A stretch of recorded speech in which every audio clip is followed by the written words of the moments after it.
firstly, I want to go back to the history. You know, how the Chittagong Hill Tracts problem has been created in Bangladesh actually. It is a fabricated problem. So it has been created. So the creations of the problem of Chittagong Hill Tracts is from the policy of exclusion, othering, and policy of assimilation. You know, here Amina Mohsin ma'am is present here. I always try to refer her extraordinary thesis, her PhD thesis, that she proved that the policy of othering created the problem of Chittagong Hill Tracts, and also created the other nationalism in Chittagong Hill Tracts that is called Jumbo nationalism. So from that point, actually, I want to say that we have to revisit the state building programs in this particular juncture, because we are here right now just after a mass uprising that we already witnessed in 2024, and I was also one of the participants of this mass uprising. And then I'd like to say that the political will is very much important, because you know, I was born in Chittagong Hill Tracts just 3 months before of signing the historic Chittagong Hill Tracts Peace Accord.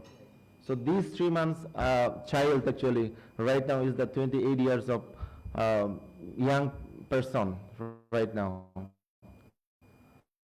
So in that view, actually see what was the ambition, what was the aspirations of signing this historic CHT Peace Accord.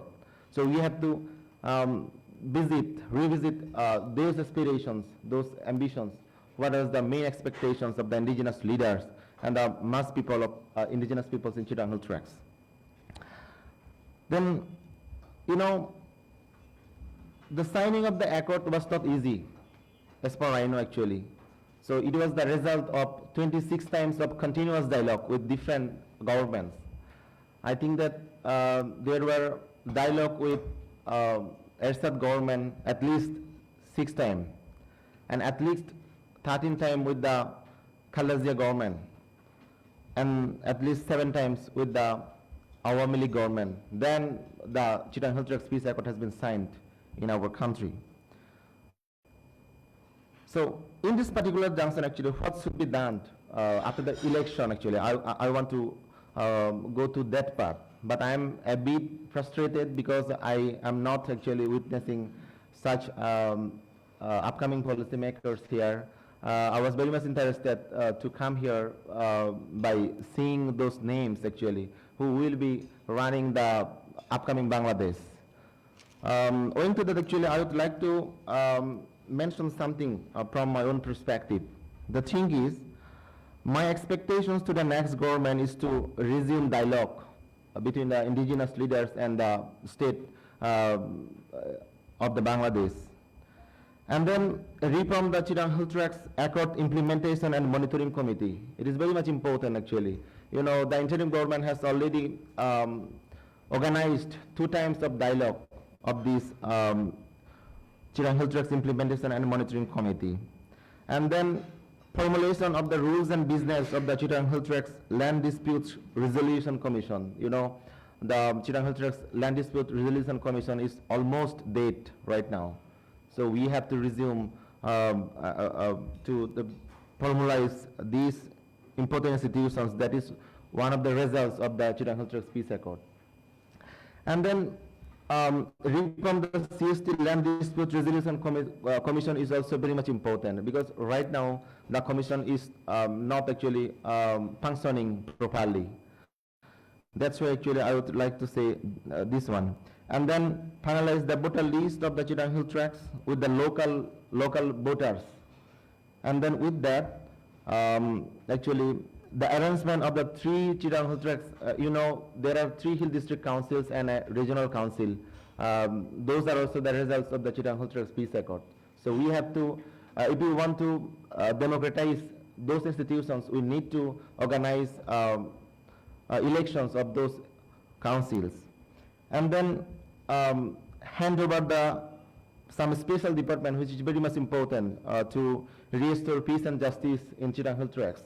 One of them is administration, law and order, police, land and land management, forest and environment, and communication. Those departments should be handed over to the Tree Hill District Council also. And then another very important things, which is very crucial for establishing peace and justice in Chittagong Hill Tracts, is demilitarization of the region. Because in our country, we always try to figure out that we are a very democratic country, but the special part, Chittagong Hill Tracts, is not actually running through democracy. There are always the military bureaucrats always intervening the indigenous people's daily life and livelihoods. That's why actually I would like to request to start the process of demilitarization. And another thing is to the local police.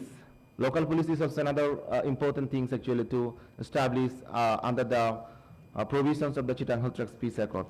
Those are some of my proposal for the next government. And here I see the ambassadors of the Nordic countries also present here, and I'm very much honored and grateful for the Nordic countries that they are closely engaging with the indigenous people's issues in Chittagong Hill Tracts for a long time. So we are very much grateful for them.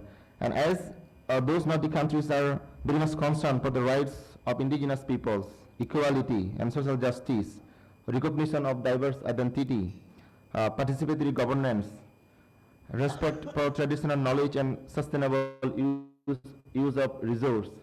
I think those countries should also play a proactive role closely in the coming days for the rights of indigenous peoples.